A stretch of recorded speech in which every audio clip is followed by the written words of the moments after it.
Good morning, everybody. It is a minute past 10, so I think we'll make a start. Thank you for joining this this joint webinar between Moore Kingston Smith and Hudson Mckenzie on making sense of Brexit implications for international employment scenarios.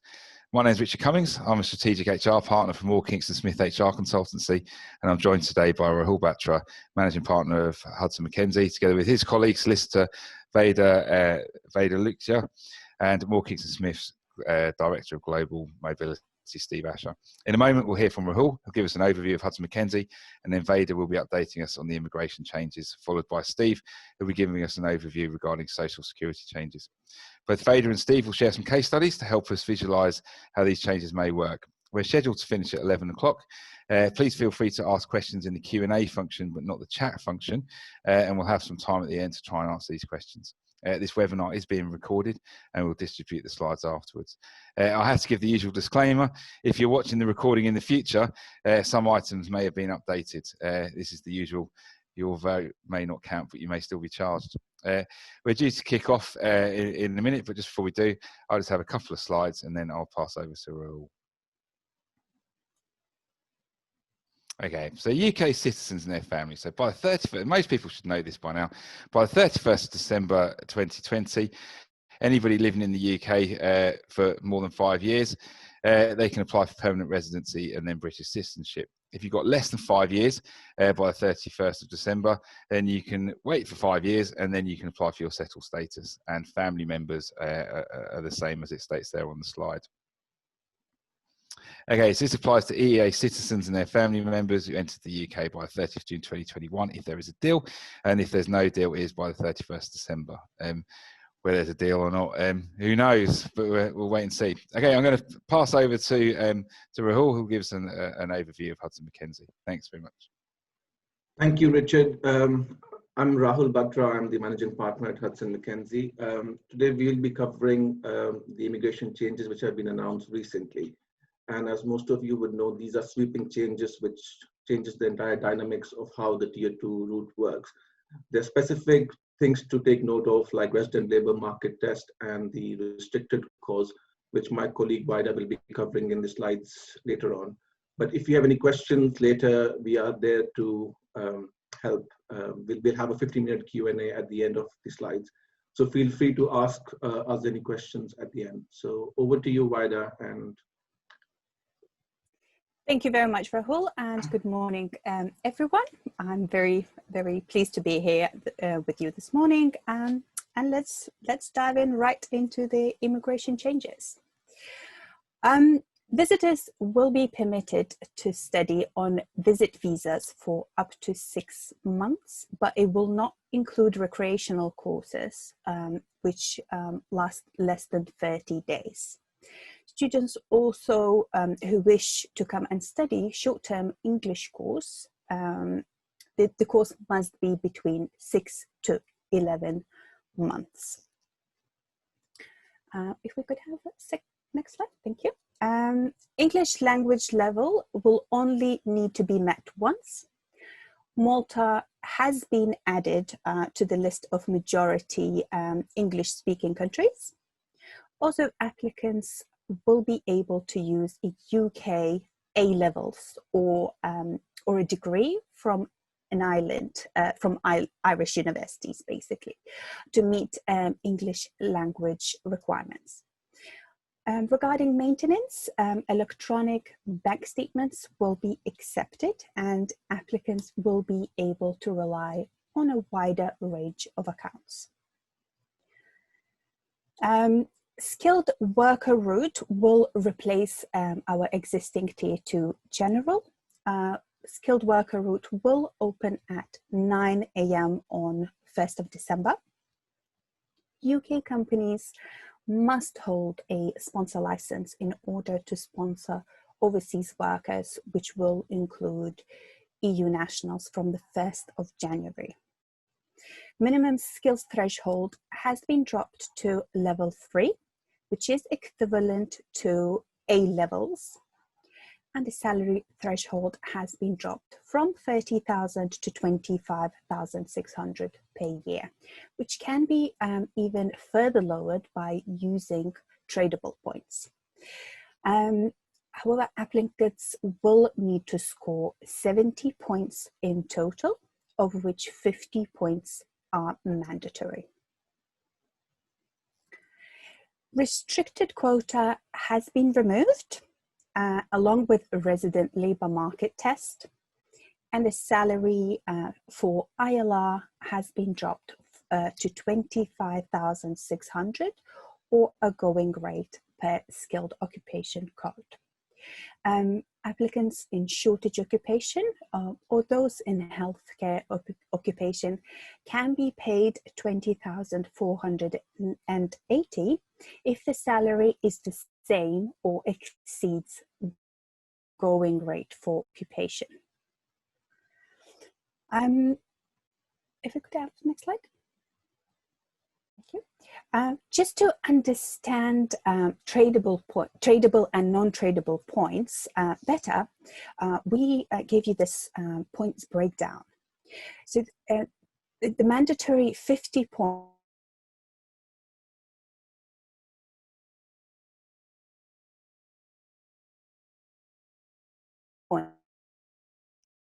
Okay, we seem to be having a few internet problems with Vaida there at the moment. So if you just give her a second. Back yet? Okay, you're back. You're back. Yeah. Yeah. Okay, perfect. Great. Probably I've left at the skill level. So skill level at the minimum of RQF 3, which will score further 20 points, and an English language which will score 10 points. So that combined makes 50 mandatory points. Tradable points can be scored for salary, which would reduce the salary that must be paid to the migrant worker. However, it cannot be lower than 20,480. Also for having PhD or PhD in the field of science, technology, electronics and mathematics, or having a job offer in shortage occupation. Okay. Here I am going to share a short case study with you, which will just present how tradable points will work in practice. So Rob has been offered a job as a veterinarian with a salary of 26,750. He meets all requirements under the new points-based system, scoring mandatory 50 points. His salary is higher than the minimum threshold of 25,600, but the going rate for veterinarian under the Skilled Occupation Code is 32,500. Therefore, he does not score 20 points for salary. His salary is 80% of going rate for his occupation. He can score the remaining 20 tradable points elsewhere. As his job offer is in shortage occupation, he scores the remaining 20 points, which in total scores the required 70 points. Okay. Now, in relation to cooling ICT, intracompany transfer, the cooling off period completely has been removed for intracompany ICT visa holders. Now they will be permitted to hold an ICT leave for up to 5 years in any 6-year consecutive period, or up to 9 years in a 10-year consecutive period if they are high earners. The new single high earners threshold is set at 73,900, and the previous second threshold of 120,000 has been completely removed.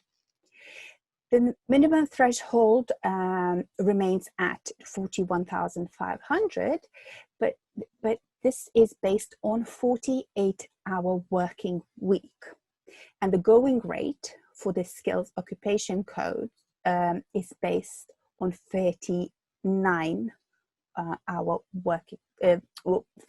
working hour week.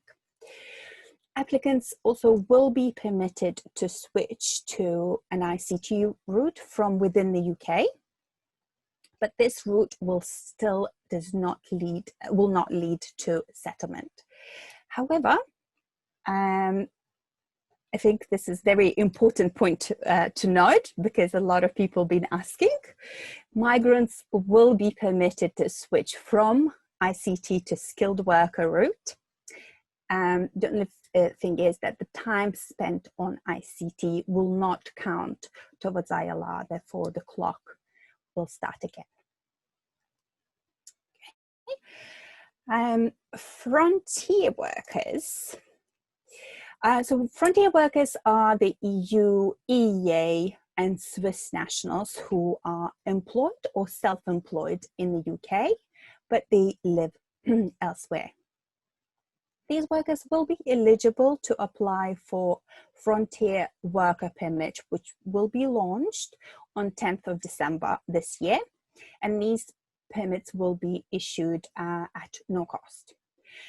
Frontier workers can continue entering the UK with their EU ID or passports, but the permit will be required to enter the UK from the 1st of July.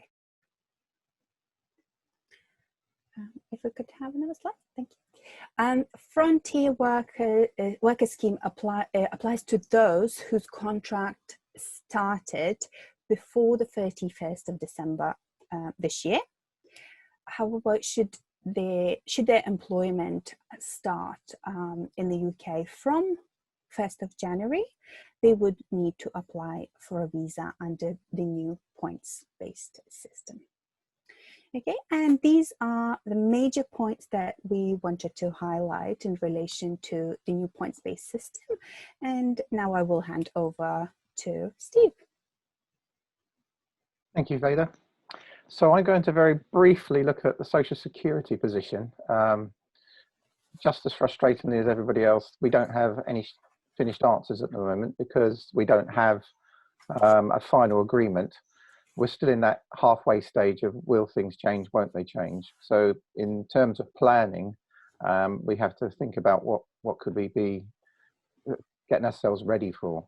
So if we go back to basics, the idea of the existing rules are that you only pay Social Security in one member state, and that state is normally the country in which you're working, unless you're on a short-term assignment that's defined as less than 2 years, or you're working in more than one member state at the same time, which has got a quaint title of a multi-state worker, or in very limited circumstances, which are, if somebody has particularly difficult personal circumstances, such as claiming different benefits. In those situations, you're able to continue to pay into your home Social Security system, and normally this involves obtaining what's called a certificate A1. Next slide, please. So the people it's affecting, in terms from a Social Security point of view, will be those who are being sent to work in the EU from the 1st of January 2021, but not for the Irish position. So if you've got Irish nationals or UK nationals working between the two countries, those moves will be covered by a separate excuse me, reciprocal agreement, and therefore it's less of a concern when you're working with those moves. Next slide, please. So the situation, however, if we don't reach an agreement, becomes slightly more complicated. You'll have two different groups of individuals you'll need to think about. Those who have effectively an A1 in place, so long as there isn't an interruption of any description, and what they mean by an interruption is they continue to work without interruption, but not defined. So your guess can sometimes be better than mine as to what that means, but I would imagine the COVID situation, should it continue, might mean that there's an interruption, and whether that will mean the A1 then doesn't continue to apply, we're not sure. So when you're looking at your staff with A1s, you'll need to think about what might be happening to their arrangements in the next few months. The situation for individuals who are not covered by the A1, which is likely to be those who are moving after the 31st of December, will depend on whether or not an agreement's been reached. So what could happen? We could be looking at some sort of agreement that replicates existing rules, in which case, apart from maybe some admin changes, things will be easy to understand. We might have a situation where the government negotiates a separate agreement with the EU, which will broadly have similar treatment, but there might be some nuances that we will have to pay close attention to. So watch this space. But the doomsday scenario, I guess, from a social security point of view, is that there is no agreement reached between us and the EU for social security purposes. And then you could be facing the nightmarish scenario of paying social security both in the home country and the host country without any set off or any credit for that. So overnight, if you like, potentially doubling, if not more, the social security costs for the employer and the employee. Next slide, please. So things to look at in terms of where could the risks lie.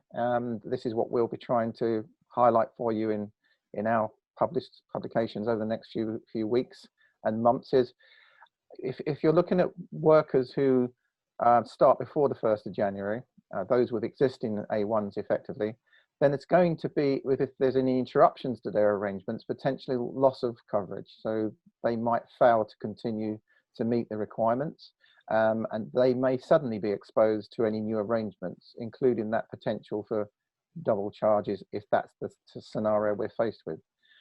For those who are applying for an A1 after the 1st of January, again, you've got a whole new set of application procedures.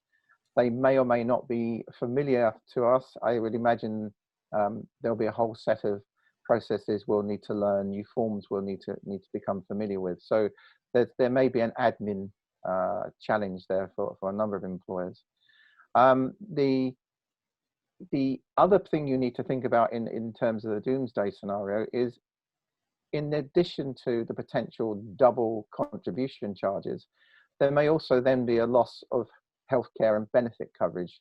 If we weren't able to continue with our EHICS, the card we can carry around that enables us to be able to access medical treatment, if that goes, then we would need to be advising employers to look at their existing health insurance and similar things. Next slide, please. So what can you do given this unhelpful scenario where we really don't know the answers, but we can try to anticipate some potential downsides? Well, to state the obvious, I guess, review your current and planned arrangements. Who are you thinking of sending anywhere? And try to think about what could be happening there. Check the expiry dates of your existing A1 certificates to ensure that they cover the full period you want them to. And if they're not going to, then by all means talk to us. If not, talk to us. Consider how you're going to deal with any shortfall. Consider whether or not you can bring forward the start of any transfers to the EU. I know in the current world that might sound unrealistic, but it's something to think about in terms of the application process for the A1 certificates. Equally, you might want to, if you haven't already done so, to review your health and travel insurance policies to make sure what they will and won't cover, and whether you need to consider discussing with your insurance brokers, extending what coverage you can offer your transferees, and be prepared to learn new things. On top of everything else, I know the HR specialist has to deal with at the moment. I'm going to suggest you're going to have a whole load of new stuff to learn. We, again, in our publications, will try and explain what these might be, but I guess the challenge for you is to decide what they are and how you're going to cope with the extra burdens. So I guess in summary, from a social security point of view, watch this space, but watch this space daily. It's not one of those things that is on the breakfast news in the morning about how the EU social security regulations are going. There are, behind the scenes, a number of agreements drafted that would effectively mean that we can carry on as we are in effect. And that certainly was the anticipation of the original withdrawal agreement. But as we get closer to the deadlines without any clarity, I think it's important that you do start to consider the scenarios of no agreement being reached and what you would do. Next slide, please. So we're now going to look at a couple of case studies. I'm going to try and only focus on the social security aspects, and then Vaida's going to deal with the hard stuff on the immigration. Next slide. So the first case study is for Francoise. She's a French national, lives with her family near Paris. She's been employed by a French business for 20 years, and then she's luckily assigned to the UK for 2 years. She's due to arrive in October next year. A sister company holds the sponsor license. So what's her position? Well, you've got to look at if things continue as they are, because she's being assigned to the UK for no more than 24 months, she can remain in the French social security system under the existing social security regulations. You would then make sure that she got a certificate A1 from her French employer, and that would mean from a UK perspective, there'll be no NICs payable by the UK company or Francois. However, if there's no agreement at all and there's no reciprocal arrangements put in place, then she would remain liable to both French contributions and would also then become liable to UK contributions, meaning we have a potential double additional charge. And also, if there's no agreement in place, she wouldn't be necessarily able to obtain medical treatment in the UK without some form of insurance to help cover it, and therefore increasing the costs to the company. And if the company cannot or choose not to cover that, then clearly that's a major inconvenience. And perhaps when Francois is deciding whether or not to accept a UK assignment, that will be a key consideration that she takes into account. So moving on now for Vaida to give her views on what the immigration perspective might be. Thank you very much, Steve.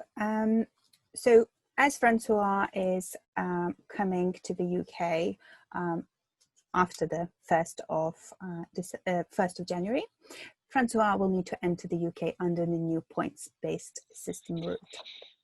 It's good news that the company in the UK already hold a sponsor license, therefore they can sponsor Francois. We would recommend to apply for an ICT, as this seems to be a short-term assignment, up to 2 years or so.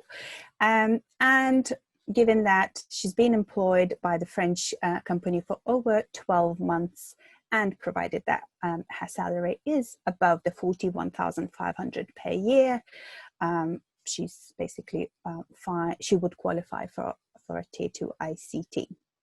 Her salary can be paid by her employer either in France or the UK throughout the period of assignment. And also she is completely fine to bring her family. Her partner can even work in the UK. The only other probably thing to note is that this visa would not lead to an ILR. However, under the new rules coming into effect, should anything change for Francois and the business decides that it's good for her to stay in the UK, she would be eligible to switch from Tier 2 ICT to skilled worker route. Okay, and back to you, Steve. Thanks, Vaida. So the next case study, let's look at this for Mohammed. Mohammed's a British engineer employed by the UK company. It's assigned to work in the Netherlands for an initial 12-month period that will start in April 2021. So again, I'm not going to cover the rest of the case study and then look at the tax, because the tax situation for the moment will remain pretty much the same. I'm just going to focus on, as we did with Francois, what would be the potential social security position. So again, if things stay the same as they are in effect, even if the administration changes slightly, Mohammed will be able to stay in the UK social security system and not pay any contributions in the Netherlands. Netherlands, if we have retained the EHICS or anything similar to that, be able to obtain medical treatment, etc. And that will all be familiar to everybody, and so plans could continue pretty much uninterrupted.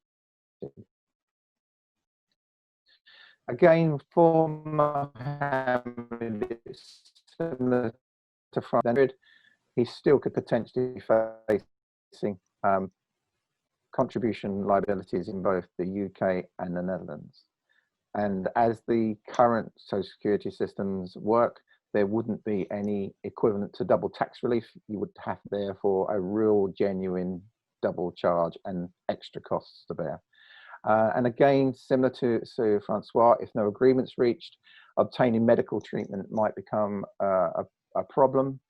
And if no alternative arrangements are put in place, he would then need to look to his employer for some other form of private insurance arrangements to enable him to access medical treatment should he need it whilst he's in the Netherlands or in traveling around anywhere else within the EU whilst he's there. That's again the type of scenario we're looking at. In both the cases of Francois and Mohammed, the thing to also look out for is some companies will have what's called a tax equalization policy, which in simple terms tries to say that people will not, on assignment, will not pay any more tax than they would pay if they'd stayed at home. So any extra tax they might have to pay because of working on assignment is met by the employer. Most of these policies do not extend that to Social Security because it's not been an issue in that regard for people moving within the EU. So if you do have an equalisation policy in place, it would be important to review whether or not it does extend to things like a double Social Security charge. And if it doesn't, you will need to consider whether you want it to be amended in some way to accommodate that. Clearly, it would carry a cost for the employer. That can become complex if you're not familiar with that type of arrangement. But definitely, it's one of those things that you should not assume will cover you in these sort of situations. And you will need to review your policy carefully. Vaida, over to you for the difficult stuff, please. Thank you very much. So from 1st of January 2021, UK nationals will be treated as non-EU nationals. In order to benefit for a fast track immigration application program, the sister sponsoring entity can become recognized with the Dutch immigration authorities. Once the company is registered, the entity will be able to benefit from expedited processing times and less supporting documents for any ICT applications going forward. In terms of Mohammed's application process, the work and residence authorization would need to be filed first prior to his arrival. On arrival, he doesn't need like an entry stamp or any entry visa to enter Netherlands. But once in Netherlands, Mohammed would be required to attend immigration office. And then once that's done, then the final step is to register with the town hall and obtain social fiscal number, which is like national insurance. Also, a little disclaimer, obviously negotiations are still ongoing, and if it's all highly dependent on the agreement between the UK and the EU as well. Okay, and thank you, and I'll hand you over to Richard. Okay, that's great. Thank you very much. There's, okay, that was incredibly interesting. We've got a few questions in the chat, or in the Q&A rather. So this is quite a good one. So we're an event company that uses lots of freelance contractors. Much of our work is across the EU, and it covers requirements we need to put in place. And we send our employees and contractors to Europe to deliver on an event. They can sometimes be on site for a few days, up to a couple of months. Is there anything specific visa-wise that we need to do? I guess it depends. Potentially, this is where the frontier worker visa would apply if their contract is already in place. So if they, for example, they are residents in the UK and they get sent, as an example, to Spain for a week, 2 weeks, or even a month or a couple of months, and then comes back and then goes back to Spain, they could potentially apply for the frontier worker visa. If they, trying to think what else could here apply. Well, it's such a short amount of time that this isn't going to affect social security payments or anything like that, because I assume just because they're going to be in the EU for 2 weeks or 2 months or something. The thing is, if they are going there for work, they do need to have a work permit. Otherwise, if it's only like attending meetings, they could probably get away with a business visit, which means they don't really need anything at all. And how long is the business visit visa? You can actually go to Schengen area post Brexit up to 90 days and stay there within 180-day period. Right. Okay. Fine. Okay. Great. Okay. So we've got another question. The rate information form. Where does that come from, or where is the going rate information obtained from? Okay, so we do, this is something what the Home Office publishes. So we do the going rate, i.e. the skills codes, etc. This is something what Home Office provides. So we have the amendments already that were provided to the Parliament.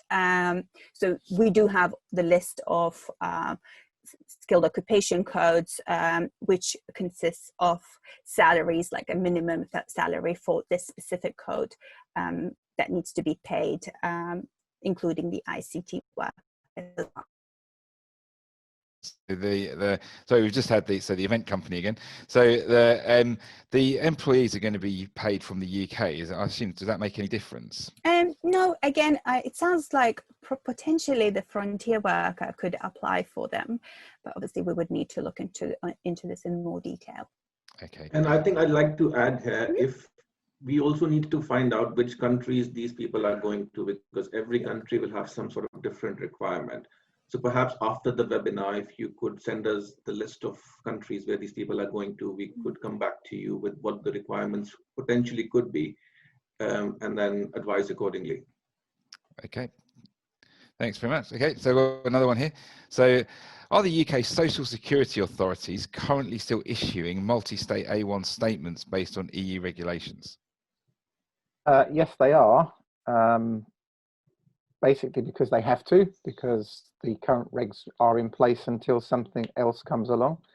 However, my understanding is that they're looking at these more closely, but they are still being issued, and they can apply for an end date after the 31st of December. And that goes back to the point we made earlier in the presentation, that so long as the A1's issued before the 31st of December, for work that goes for a continuous period afterwards, then you're okay. The issue might be if there is a reason why the work wasn't continuous. And as I said to you, unfortunately, there's yet to be a clear guidance on what's meant by an interruption and what's meant by continuous employment. But assuming that it's common sense is applied, the multi-state worker A1s would still be relevant up until something else replaces the legislation. Okay, great, thank you.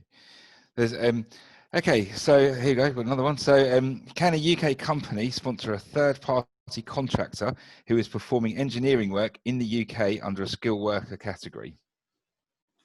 I presume the question is whether the company who's sponsoring the migrant worker would be able basically to lease that worker to someone else. Looking at the amendments, it seems that they don't really like that type of scenarios, and it basically states if you are sponsoring migrant workers, they need to be your migrant workers, i.e. either your employees or your sister company's employees. Okay, thanks very much. Okay, and then is there anything we need to consider for high earners? So people in that 160,000 a year category. Not really. This kind of remains the same. So if your salary is above the 159,600, you're free to travel to the UK. I mean, there's no resident labour market test regardless.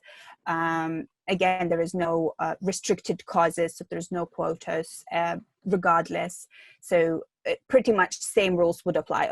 Obviously, because your salary threshold is way higher, you can, you basically have a green light. Okay, great. So we've got a follow-up one with regards to the A1 statements.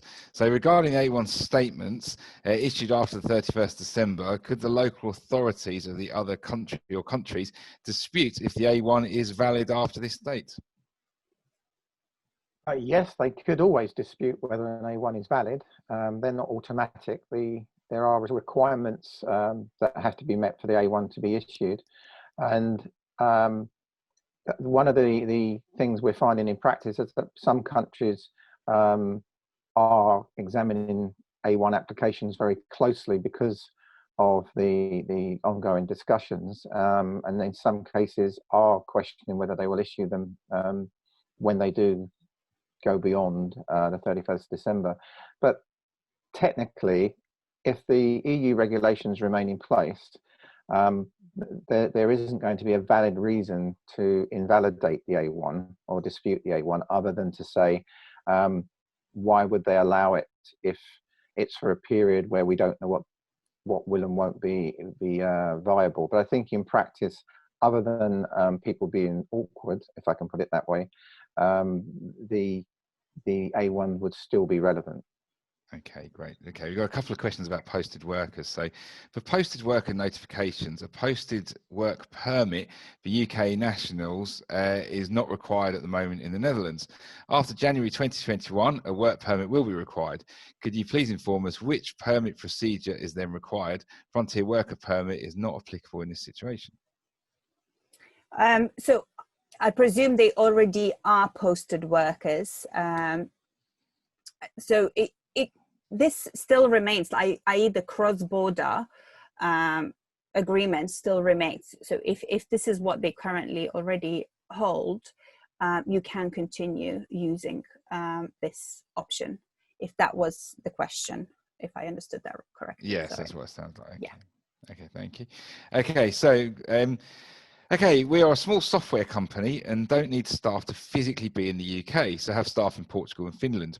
We've previously tried to navigate the A1 and had Finnish-based staff as UK employees, but it was amazing how both UK and Finn tax authorities don't really know how to handle the situation. Is there a better route than subcontracting? With ironclad IP assignments, so based in EU, working for UK micro SMEs. Is the question, what's the alternative to subcontractors in order to obtain A1 certificates? Yeah, I think so. I guess if people aren't physically in the UK, are they? So if they're not physically in the UK, but they're working from another country, does that have an implication here with the A1? Yeah, it does have an implication, because clearly the A1 assumes that person moves from country A to country B and wants to stay in the social security system of country A and not pay into country B.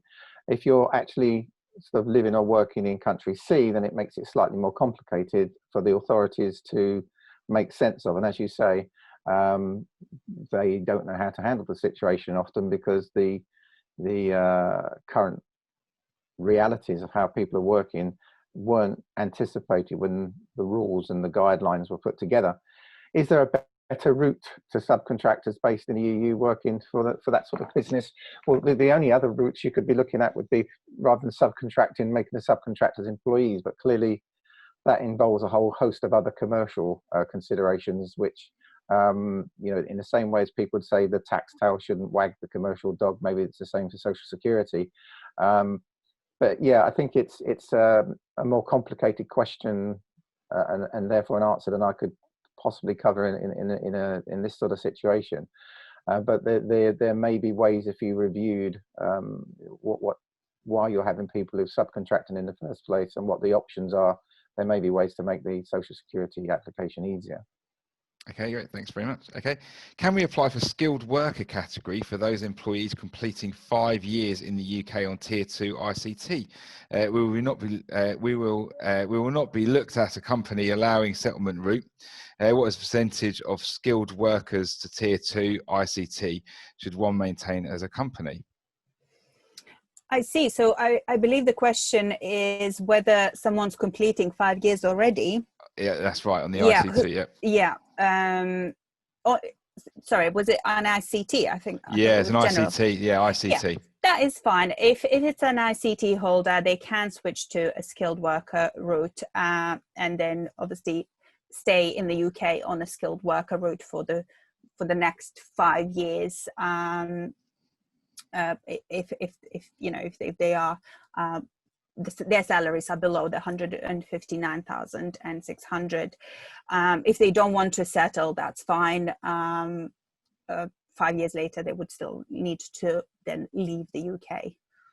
Okay, perfect. Thanks very much. Okay, can we hire a D visa ECAA business category candidate? D visa, sorry? D visa. Yeah, can we hire a D visa? This must mean more to you than me. I am not quite sure what that means. Sorry. Okay, if we could just ask that, that person to yeah, rephrase the question could, a bit more specifically. Yeah. Okay, thanks. And okay, some advice for HR. What should HR people be doing? HR people, I guess for them it's more likely to pay attention about right to work checks, etc. This is probably what they would be looking at. Also, how can they recognize like EU workers who's potentially been in the UK prior the 31st of December or who arrived after the 1st of January. So probably these are the main points that they would need to look at, because obviously if the EU nationals been here already, they probably either have pre-settled status or settled status, or they are eligible to apply up until the 30th of June next year. However, if it's someone newly arriving, they would need to be sponsored. So probably HR would need to sort of ask that type of question. When did they arrive, for example? In terms of right to work checks, again, at the moment, the current guidance is that you don't really need to do anything with EU nationals apart from get a copy of their ID or passport, and that completes the right to work check. However, we have a feeling that the new guidance probably will be released post 1st of July, which will give a little bit more detail how to treat EU nationals after that date, where, you know, the pre-settled status applications will end. Okay, great. Thanks very much. In terms of English language tests, how are the English language tests going to be administered? Do we know that? How will they be administered? So at the moment, we still have the list of approved UK Home Office approved language sort of skills providers, right? Who's basically carrying those tests, and that remains in place. So you either need to take the test through one of the approved bodies, or you have a UK degree, Irish degree, or you are coming from one of the countries which are majority English speaking countries. Okay, great, thanks. And Steve, the social security, so paying social security in 2 countries, that's something that must happen now all over the world, right? Outside of the EU, Yeah. It's not an unfamiliar conundrum, if you like, outside of the EU. For this, clearly, we're concentrating on people becoming comfortable with EU transfers and not having that problem. But clearly, when you're looking at international social security, you've got countries in the world with which the UK has agreements, those with which we have no agreements, as well as the EU social security regulations. So if you look at the countries where we have social security agreements, for example, the US, there's a similar sort of treatment to the EU regs that says you're effectively subject to certain conditions being met, etc. You'll only pay in one system, not both. But if we're looking at those countries where we don't have any agreement in place, and there are still surprisingly quite a number of those, then yes, Richard, you're entirely right. You do then have the potential problem that you might be liable to, for at least a period of your assignment, to Social Security in both. Okay, perfect. Thanks very much. Okay, do we need to form a right to work check on an ICT or skilled worker?